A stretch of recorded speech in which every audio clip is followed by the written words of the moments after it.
On a spring night in 2009, a woman was walking through a busy Target parking lot carrying a few things she'd just bought to her car.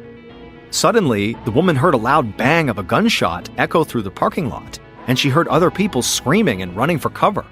But amidst all this chaos, the woman actually turned to where she thought the sound had come from, and she saw this strange-looking man with a big mustache and wild black hair calmly walking away from a parked SUV.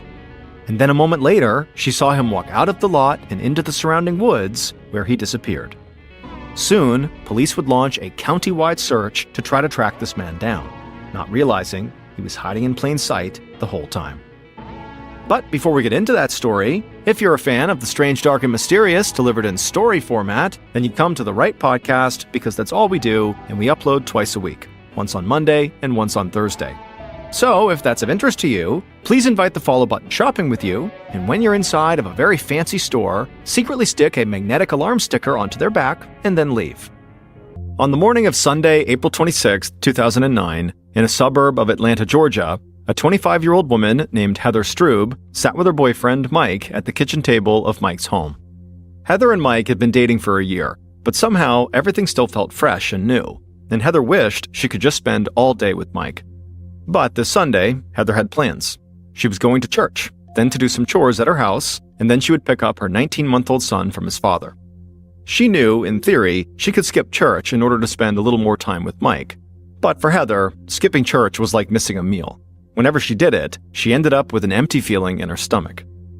So, after taking her last bite, Heather stood up and dropped her dishes in the sink, kissed Mike on the forehead, told him she loved him, and walked out the door. Heather drove across town to church, went inside, sat down in a long wooden pew, and waited for the service to start. Church had always been an important part of Heather's life. In fact, she was convinced that if it wasn't for church, she never would have been born, because Heather's parents had first met and fallen in love at a Presbyterian church camp. That was why, when Heather was a teenager, it had felt like fate when she went to youth group and fell in love with a young classmate named Stephen Strube. Heather and Stephen had connected right away. They dated for several years and always talked about their future together. And then in May of 2004, they got married. At first, life had been good for the young couple. Heather and her parents opened a flower shop, and Heather worked there every day. She had always loved flowers, and being around them just made her happy. And the flower shop was a true family business. Stephen would often come by to help out at the shop, and his mother, Joanna, she would even pitch in when things got really busy. And in September of 2007, the family grew when Heather and Stephen had a baby boy. They named him Carson, and Heather felt like God had truly blessed her and her family. But now, sitting in church, Heather did not feel so blessed anymore. She was vaguely aware that the preacher had started the service, but she was barely listening. She was only thinking about Carson. Heather had not seen her son all weekend, and she hated the days when she wasn't with him. And she blamed her now soon-to-be ex-husband, Stephen, for keeping them apart. Heather and Stephen's happy life had fallen apart just months after Carson was born. One day at the flower shop, Stephen's mom, Joanna, had come across a receipt for some jewelry that Stephen had bought. Joanna figured the jewelry had been a gift for Heather, and she thought Heather might want the receipt to keep track of the family finances. But when Heather looked at the receipt, she'd been really confused. She didn't recognize the jewelry that was listed on the receipt. Stephen had never given her anything like that. And that's when she realized Stephen must be cheating on her, and he had bought this jewelry for some other woman. And when she confronted him about it, Stephen admitted to everything. Heather had at least wanted to try to make the marriage work, but Stephen told her he had a new girlfriend and he wanted a divorce. Now, in church, Heather realized the preacher was finishing up his sermon, and she saw everyone standing up around her. She felt bad for not having paid much attention, so she stood up and smiled and spent an extra few minutes talking to other members of the congregation. And after the service was over, as Heather walked to her car, she told herself not to dwell on all the negative things in her life. Even though her marriage had fallen apart, God still provided for her. She had a great new boyfriend, she was part of a church filled with people who loved and cared about her, and she had a beautiful little boy.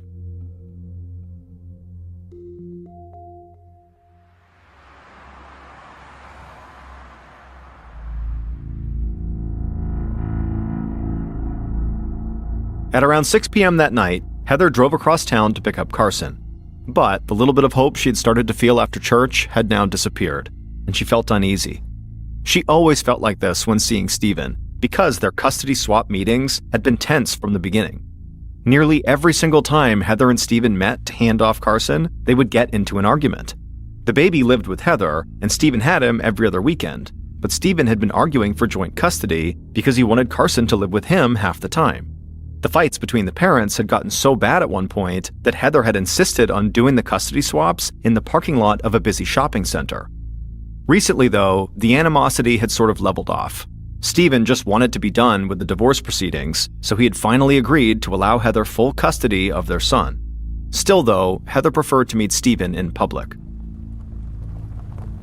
When Heather pulled into the Target parking lot in the city of Snellville, Georgia that night, she saw Steven was already there, waiting outside of his car. So Heather parked and then walked over to him.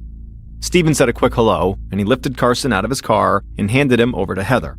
And without saying anything else, Steven got back in his car and drove out of the lot. But Heather was so happy to have her son back, she didn't even care that Steven had barely acknowledged her. She had a huge smile on her face and talked to Carson as she carried him to her SUV. She opened the rear passenger door and carefully secured him in his car seat. Heather shut the door and walked around to the driver's side, and she heard footsteps coming up behind her. Heather turned around, and she was startled to see a strange-looking man standing there. He had wild hair and a thick mustache, and he had a messenger bag strapped around his shoulder. This man spoke to Heather, and when she heard what he said, she lunged for the door and tried to open it. Seconds later, shoppers in this busy Target parking lot heard the loud bang of a gunshot. Some of the shoppers just froze in complete terror, and others took off running and screaming, afraid the shooter would keep on firing. But a couple of the shoppers immediately turned in the direction of the sound, and they saw a man with wild hair calmly walking away from an SUV towards the woods that surrounded the shopping center. These shoppers rushed over to the SUV, and when they saw a woman slumped on the ground and blood covering her face, they called 911. Officer Neil Carter of the Snellville Police was patrolling in his cruiser not far from the target when he heard the call come through on the police radio. Carter instantly spun a U-turn and stepped on the gas. When he pulled into the Target parking lot, he saw a group of people already heading towards his car.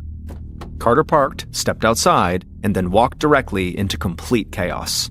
Everybody in the parking lot, all these people who had just been doing some Sunday shopping before they witnessed a shooting, descended on Officer Carter. And they were shouting and trying to tell him what they saw, but there were so many of them, and they were all so upset that Carter couldn't understand anything they were telling him. Carter held up his hands and told them to please step back. He needed everyone to calm down. But a few people in the crowd just kept on shouting. Clearly, they had something truly urgent, and they pointed Carter towards a parked SUV. Carter looked over and saw a woman's body lying on the ground by that SUV. He ran to her, but even from a few feet away, he could see the woman had been shot. Carter reached down to feel the woman's pulse, but he already knew she was dead. When Carter stood back up, he saw a woman from the crowd coming towards him, shouting. But this time, Carter understood exactly what he was hearing. This woman was shouting, "There's a baby in the back seat." Carter felt his heartbeat spike. He turned around and peered through the window, bracing himself for the sight of an injured child. Instead, to his relief, he saw a little boy, maybe a year and a half old, staring back at him with wide eyes. The little boy looked scared, but he was unharmed. Carter opened the door of the SUV, lifted up the boy, still in the car seat, and carried him to his police cruiser, setting him down in the back. At this point, Carter saw a wave of police and first responders arriving, and he saw the crowd rushing towards them like they did to him. Carter just looked at the baby in the back of his police car. Carter could barely think straight, and he wasn't sure what to do next. But at least this little boy was safe. Just then, Carter heard shouting behind him again, and he turned and saw another woman approaching him, waving her arms to get his attention. His first impulse was to tell her to stay back, but she pointed to a spot near the edge of the parking lot, and she said she had seen the shooter standing there before the shooting. This could be a solid lead, so Carter quickly refocused and started writing down the woman's account in his notebook. She said the shooter had been watching the victim from nearby, on the other side of a few parked cars. He was a short, slender man with an odd mustache and wild black hair, and he was wearing khaki pants and a blue button-up shirt. Carter thanked the woman and then shared her description of the shooter to the other officers at the scene. Carter stayed behind and arranged for the baby to be taken to the police station, while other officers fanned out and began searching the area around the target with canine units, hoping to find the suspect. The police dogs led their handlers to the edge of the parking lot and then followed a scent through the woods surrounding the target into the parking lot of an adjacent hotel. But that's where the dogs lost the trail. The police figured the killer must have gotten into a vehicle parked at that location and driven off. Just beyond the hotel parking lot was a highway, and the officers knew that by now, the killer was probably miles away. Meanwhile, back at the crime scene, Officer Carter found the victim's purse with her license inside of it. Now they had an ID. Her name was Heather Strube.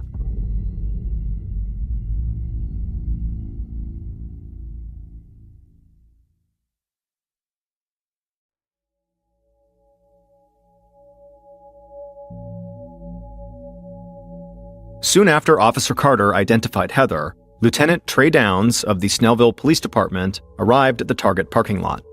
The place was still pretty chaotic, with police officers, witnesses, first responders, and police dogs spread out everywhere, but Lieutenant Downs looked completely unfazed by any of it.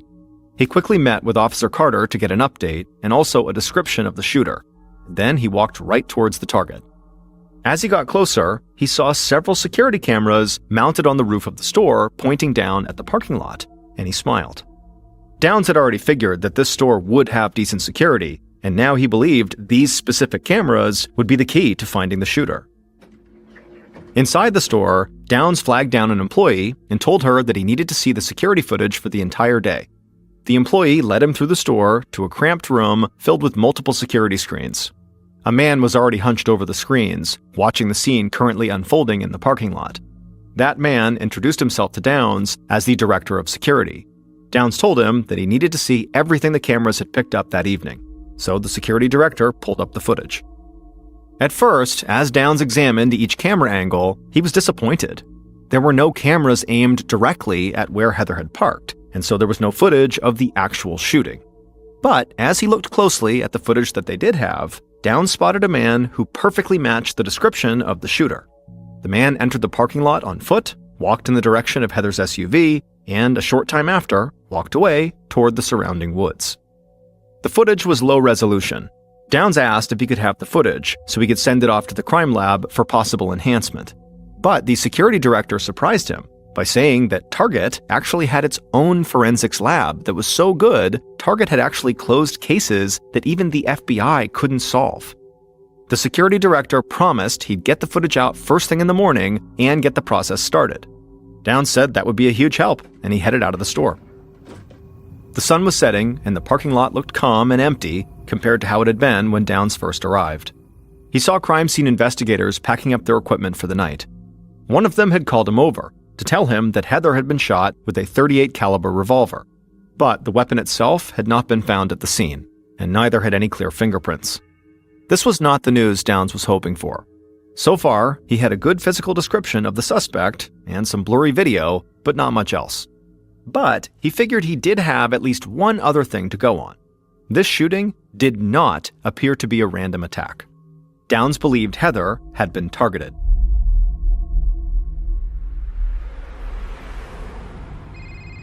Heather's parents were out of town, driving through Alabama, when Heather's mom's cell phone began to ring.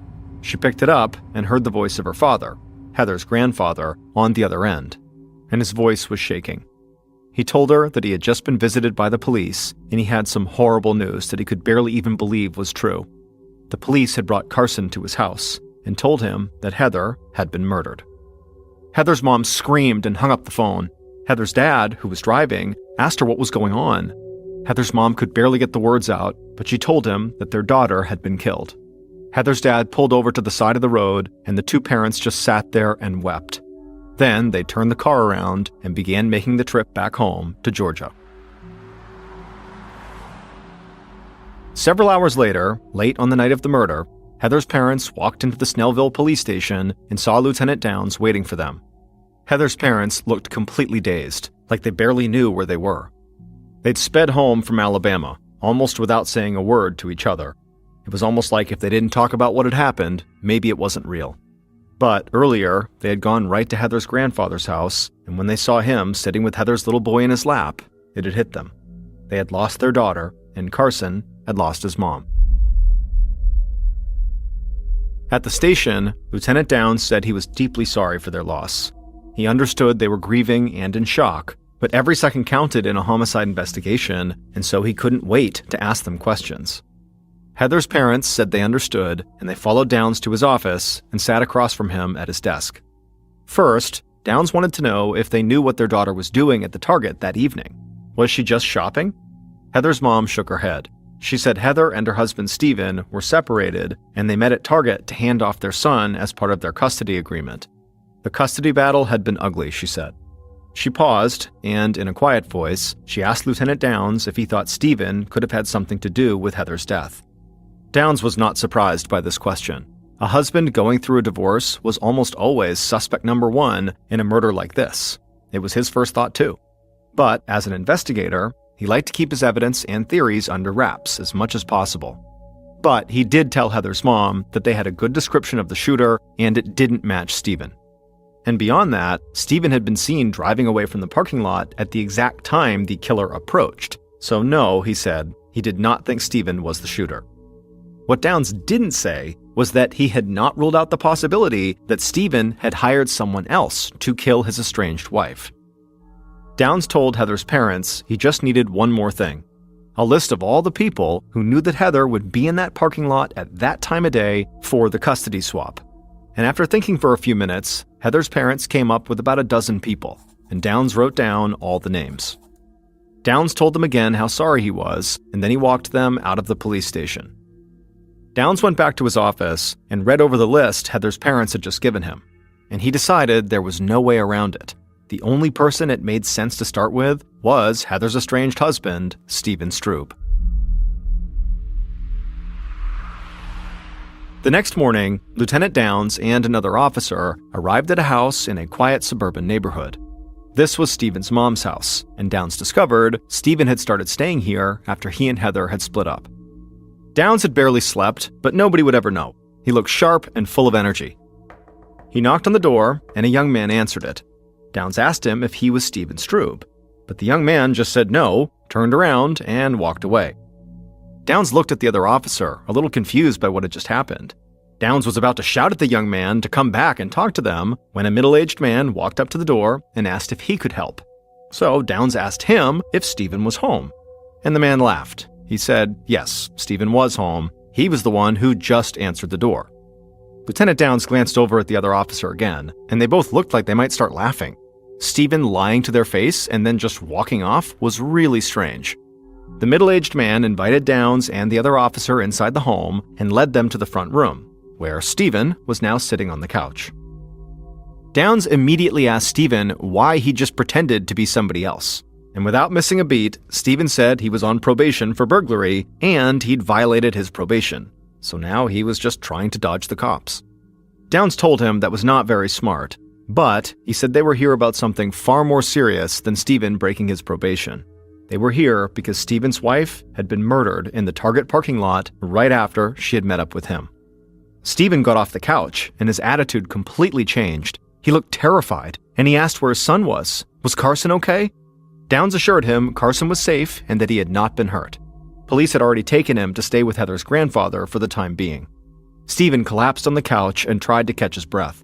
Downs gave him a few minutes to collect himself and then asked him about his relationship with Heather. Stephen struggled to focus, but he admitted he had not been a great husband. He had cheated on Heather, and he'd given her a really hard time about child custody during most of the divorce process.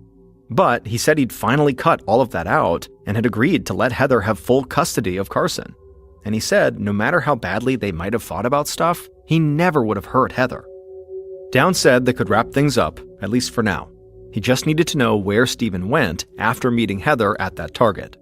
Stephen said he met up with his girlfriend and then they got his car washed. After that, he came home to his mom's house and just hung out by himself because his mom was away visiting her parents. Downs could check with the girlfriend about the car wash, but Stephen had no real alibi for where he went after that. Still, Downs knew pinning down exactly where Stephen had been wouldn't necessarily help the investigation, because unless Stephen had the ability to be two places at once, he was not the one who pulled the trigger. So Downs told Stephen they'd follow up if they needed to, and then he and the other officer left the house and went back to the station. Sitting in his office, Downs felt conflicted. He thought Stephen could have paid someone to kill Heather because of the divorce, and in addition to that, Downs now knew Stephen had violated probation for another crime. But Downs had also seen how upset Stephen got when he thought something might have happened to his son, and Downs just felt like he couldn't be faking that. So, Downs began going back over the list of people Heather's parents had given him, and something hit him right away. And he admitted to himself it seemed pretty obvious. If Heather's husband didn't kill her, maybe her boyfriend did.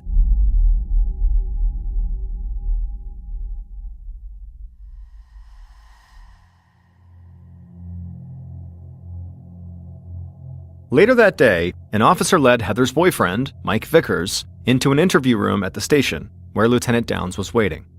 And right away, Downs noticed Mike's slight size. He was about 5 foot 7 inches tall, and he was slender, just like the suspect on the Target surveillance video. Mike sat across from Downs in the small, bright room, and Downs casually asked him what he had done the past weekend, almost like this was a conversation between two friends just catching up. Mike said on Saturday night, he and Heather had gone to his parents' house for game night. It was something they did on a lot of weekends. And on Sunday morning, they ate breakfast together before Heather headed out to church, and he went into work.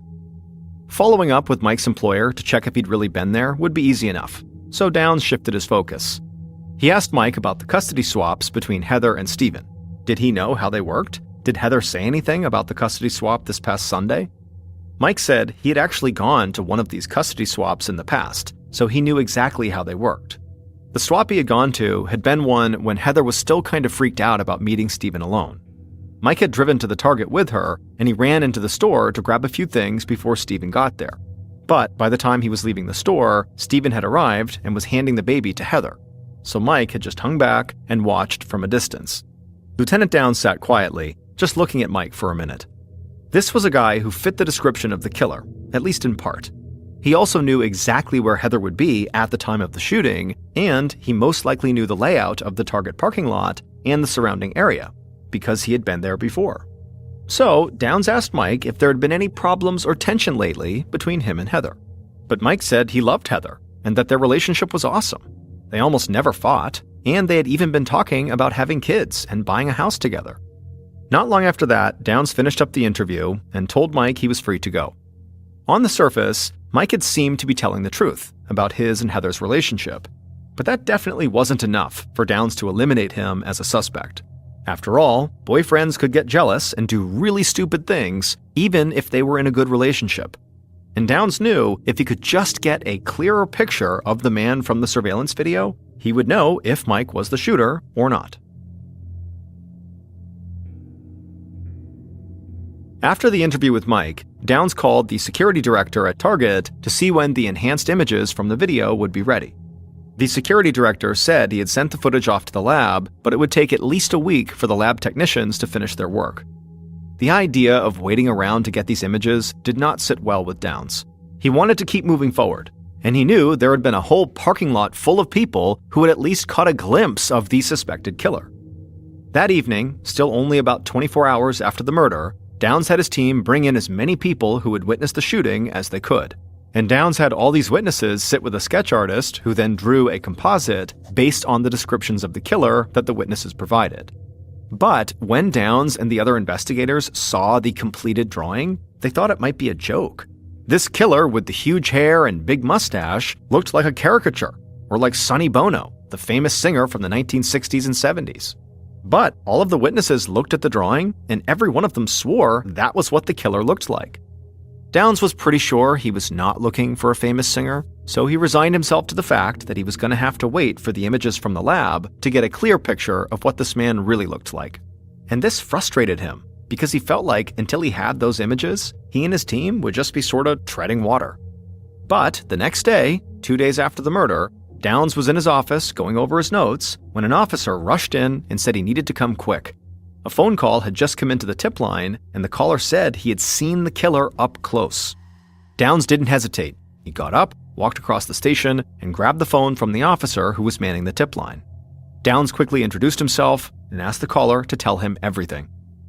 The caller said he happened to be at that hotel that was right by the Target on the day before the shooting. and he had seen this really strange-looking guy lingering in the hotel parking lot. But that wasn't all. This weird guy was clearly staking out the area.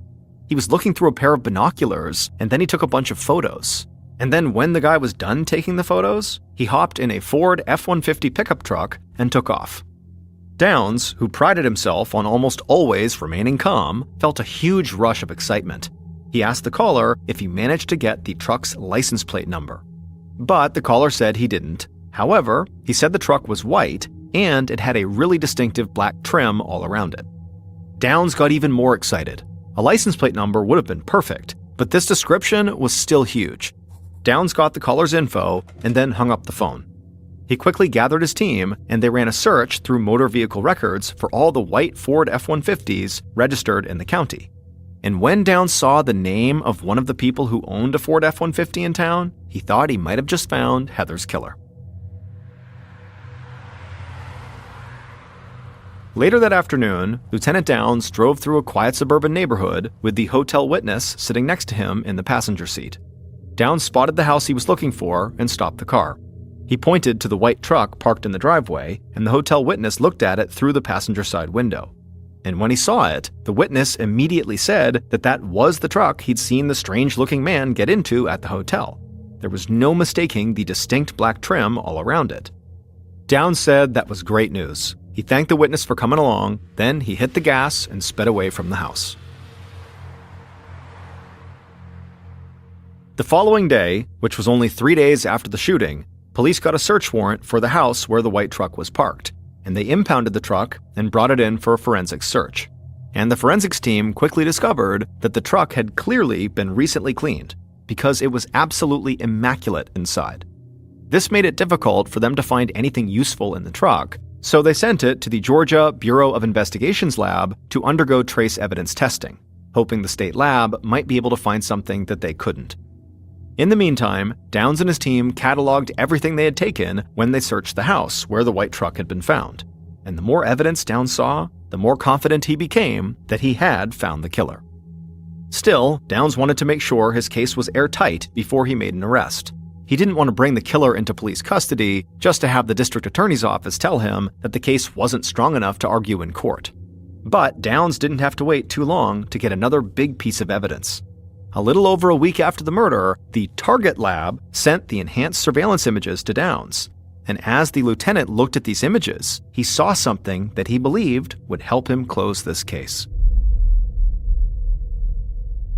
On the afternoon that Lieutenant Downs got the images, he led Heather's estranged husband, Stephen, into one of the station's interview rooms. Downs sat Stephen down at a table that had a laptop sitting on it. Downs flipped open the laptop and pulled up several images. He told him that these were enhanced images that had been pulled from Target surveillance footage taken on the evening Heather was killed. Downs leaned in and asked Stephen if he recognized the man with the big hair and the mustache in the images. Stephen stared at the screen, and then he dropped his head and looked down at the floor. Without looking up at Downs, he just said he did recognize this man. Lieutenant Downs felt like this investigation had just been wrapped up in a nice little bow.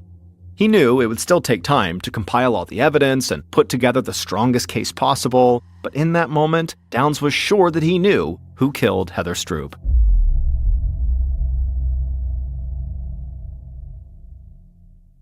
Based on the parking lot surveillance images, suspect and witness interviews, and evidence collected throughout the investigation, the following is a reconstruction of what police believe happened to Heather on the evening of April 26, 2009.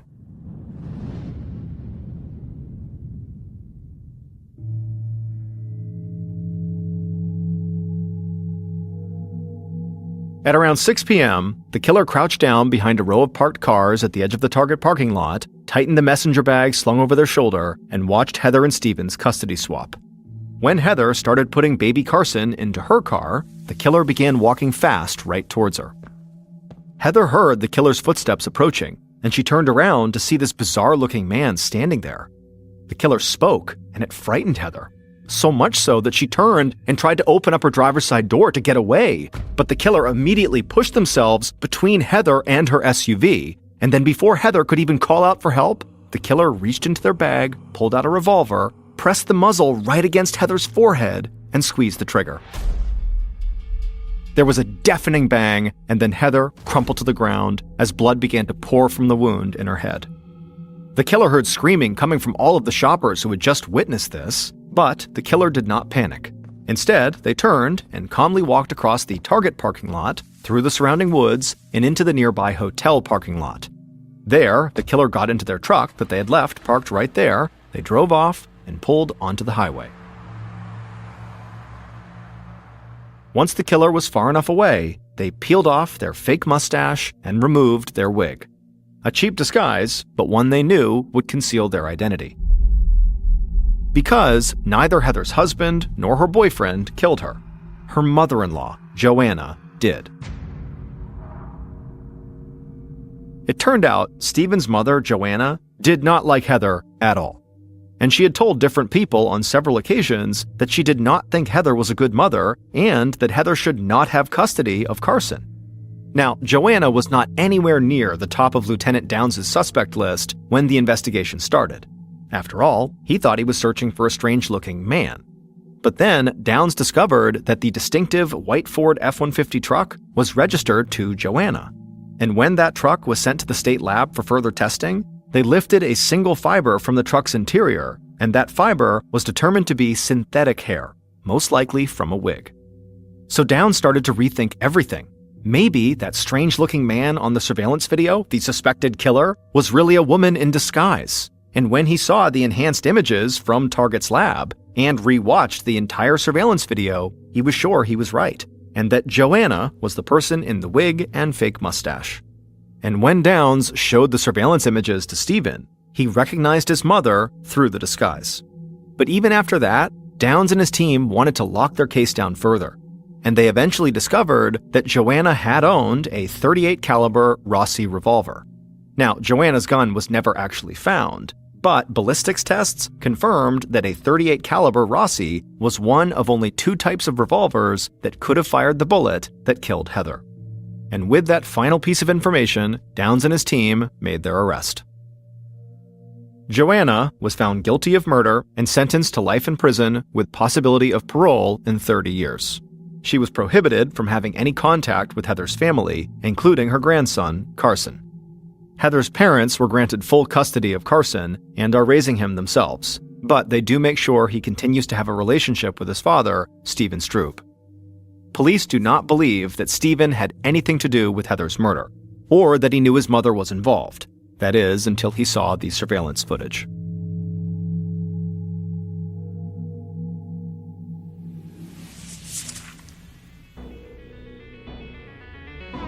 Thank you for listening to the MrBallen podcast. If you like today's story and you're looking for more strange, dark, and mysterious content, be sure to check out all our studio's podcasts. They are this one, the MrBallen podcast. We also have MrBallen's Medical Mystery